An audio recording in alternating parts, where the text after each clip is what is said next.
साल दर साल का ब्यौरा देते हुए बताएंगे कि कैसे कांग्रेस ने हिंदुओं का मजाक बना दिया।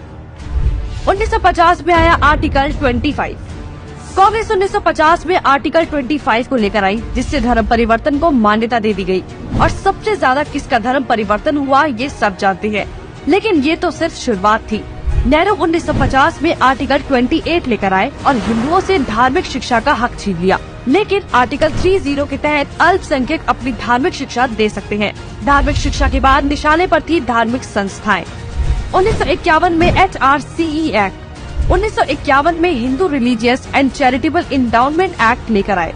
उन्होंने कारण दिया कि बड़े मंदिरों का रखरखाव सही से हो सके, लेकिन इसकी आड़ में कब्जे कर लिए, जिसके तहत भारत में मौजूद बड़े बड़े मंदिरों का प्रबंध सरकार ने अपने हाथों में ले लिया और मनमाने ढंग से इनकी संपत्ति का दुरुपयोग किया। और ये सिर्फ हिंदुओं के मंदिर पर लागू था, बाकी धर्मों या धार्मिक स्थल पर लागू नहीं था।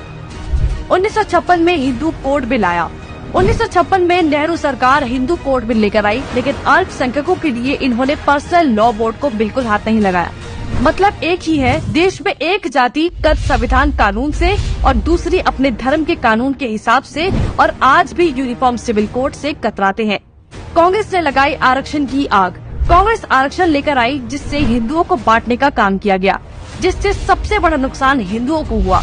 आरक्षण की देश में जरूरत थी, लेकिन मक्कार कांग्रेसी इस योजना को 10 साल लागू करने की बजाय इसे बढ़ाते चले गए और न ही इससे लोगों को सशक्त बना पाए, जबकि लोगों को इसकी लत लगा दी गई।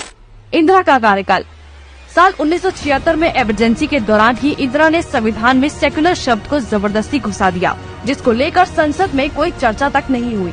मतलब कि हिंदू बहुसंख्यक होते हुए भी भारत हिंदू देश नहीं कहलाया जा सकता। जबकि आप हमारे आसपास देखेंगे तो सभी मजहबी देश हैं, लेकिन हिंदुओं के लिए कोई देश नहीं बचा।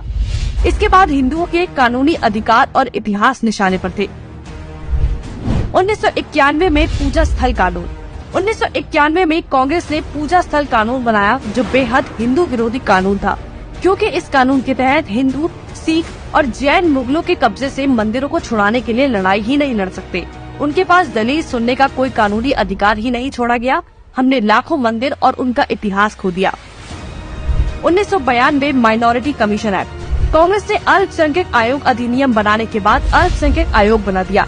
ऐसा करके कांग्रेस ने धर्म विशेष के लोगों को स्पेशल दर्जा तो दिया ही, हिंदुओं को बांट दिया, जिसके तहत सरकार की हर योजना का सबसे ज्यादा फायदा धर्म विशेष के लोगों को ही मिलता है, जिससे कांग्रेस ने सांप को भी मार दिया और लाठी को भी नहीं टूटने दिया।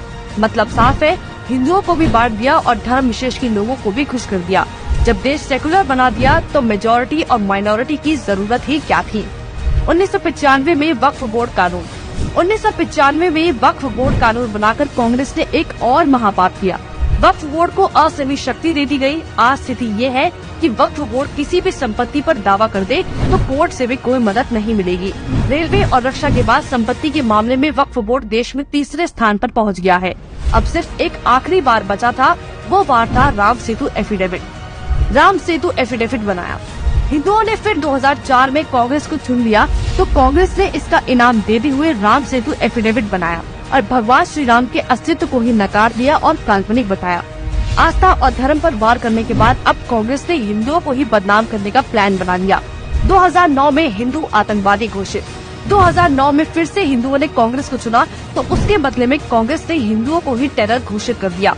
कांग्रेस ने बहुत ही चालाकी से एक एक कर हिंदुओं के धर्म, अधिकारों और शिक्षा के अधिकार को छीन लिया, लेकिन हिंदू फिर भी कांग्रेस को नहीं समझ पाया। औरंगजेब ने हिंदुओं को खत्म करने के लिए तलवार का इस्तेमाल किया, तो कांग्रेस ने हिंदुओं को खत्म करने के लिए संविधान का इस्तेमाल किया। फिर भी कांग्रेस ही बोल रहे हैं कि लोकतंत्र खत्म